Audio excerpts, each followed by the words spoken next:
Hello, this is Mike, NoStressMike.com. It's funny, I was just thinking,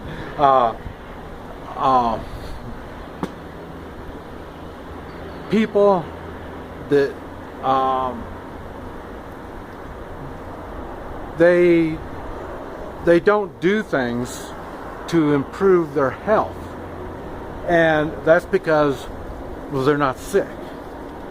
So they think, well, I'm just going to, I'm not sick, so I don't need to worry about it. And these people will either gain weight or they'll lose weight. They will, I say, no, they won't have, they'll get lazy, they won't have energy, and they tell themselves, oh, well, that's just normal. I mean, hey, I'm 30 years old, what do you expect? You know what I mean? It's funny that they don't take the initiative to take personal responsibility over their own health. And there are good times, a good time to do that. There's bad times to do it. There's good times. Like I say, when you look in the mirror and you see there's something wrong with you, whatever it is. Well, I'm not the same as what I was, 5 years ago. There's probably something wrong with you, and just because you're not sick yet, you just ignore it, and that's not a good thing. Okay. But there are some good things, and that's what I think is kind of funny, because when I came back from Vietnam, we came back, and everybody comes back. They come back. Well, I was at Toro, I think Toro base, Toro Air Base or Marine Base, whatever it is in California, and I had to stay in there for 2 weeks. And that's where they supposedly, they took me out of the jungle. I'm in the jungle, killing people, and then they just fly me Okinawa, clean me up, give me new clothes, and fly me over to Toro Air Base or something like that.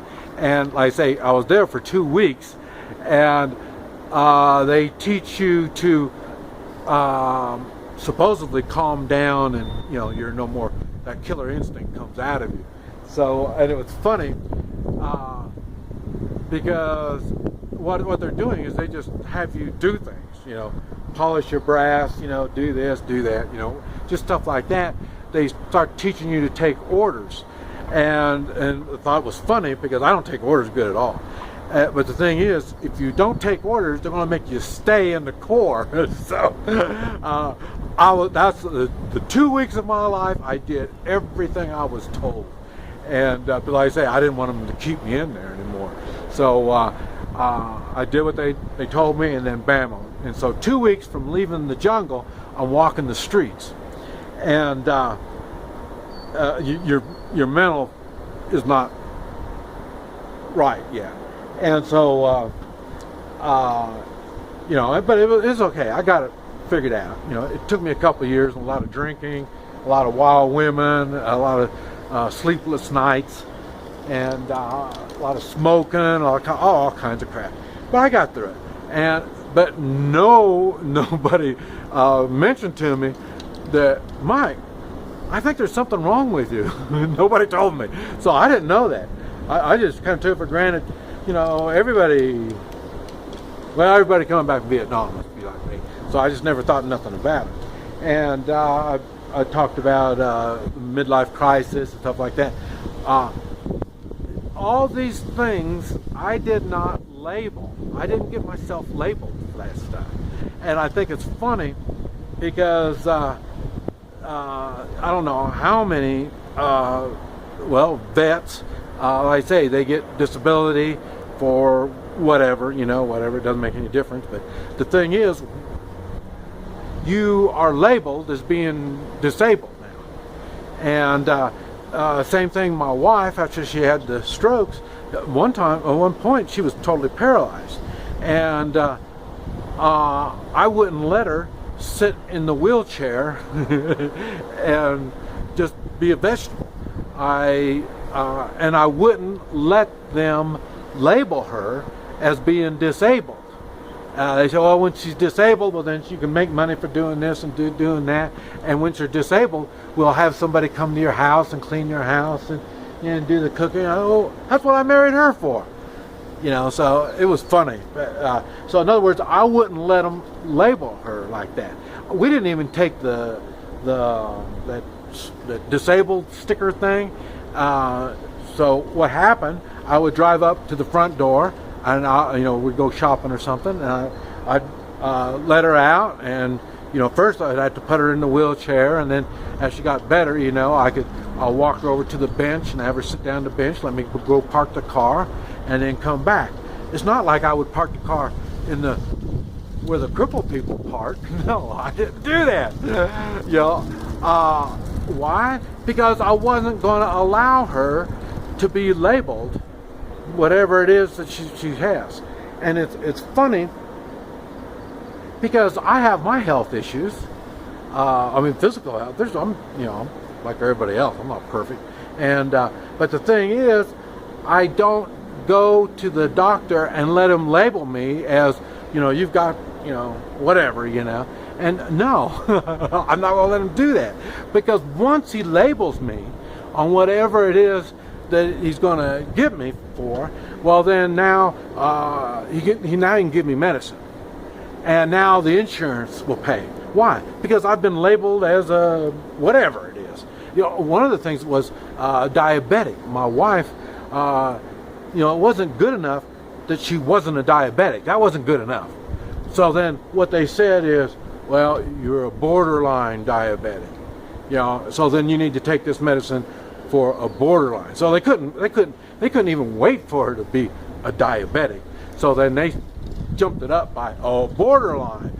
So then now that gave them an excuse to start giving her medicine. I wouldn't let her take all that, because she started having strokes when she was having her medicine. So and that's what happens a lot of times. Once you get labeled, then not only they expect you, but you in your mind think, oh, well, yeah, I've been labeled to be whatever, and so I need to take my meds. You know what I mean? So, and I don't know if the meds are going to help you, but it doesn't make any difference because you've been labeled for this already. And and it was even lupus. I had my wife diagnosed with lupus, and she didn't even have that. She just had a tooth infection. So, but it took me a few thousands of dollars and lots of time off, having to take her all over the place to have her checked out.